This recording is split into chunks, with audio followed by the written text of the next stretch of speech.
ভাই তোরা কি বিন্দাস লাইফ কাটাচ্ছিস আর আমি এখনো বেকার বসে আছি। তোর মাসিক ইনকাম জানি কত? আমার মাসিক ইনকাম হচ্ছে 50,000 টাকা। অনেক কষ্টে নিজেকে বানিয়েছি, তুইও কষ্ট কর, ভালো কিছু হবি। ভাই আমার তো চাকরি হয়ে গেছে, মাসিক ইনকাম 10,000 টাকা। দারুণ খবর দোস্ত, কংগ্রেচুলেশন। বলেছিলাম না তুই পারবি। ভাই আমার তো প্রমোশন হয়ে গেছে, বেতন এখন 20,000 টাকা হয়ে গেছে। সাবাস, আমি জানতাম তুই পারবি, তোর দ্বারা হবে, তুই এগিয়ে যা। ভাই আমার তো সুপার প্রমোশন হয়ে গেছে, বেতন এখন 50,000 টাকা হয়ে গেছে।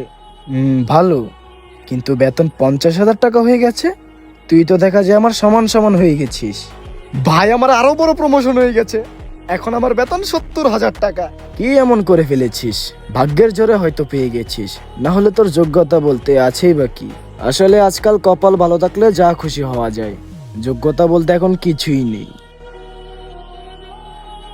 তো সিম্পল একটা বিষয় থেকে কি বুঝলেন? মানুষ চাইবে আপনি বড় হন, কিন্তু সে এটা চাইবে না আপনি তার থেকে বেশি বড় হন।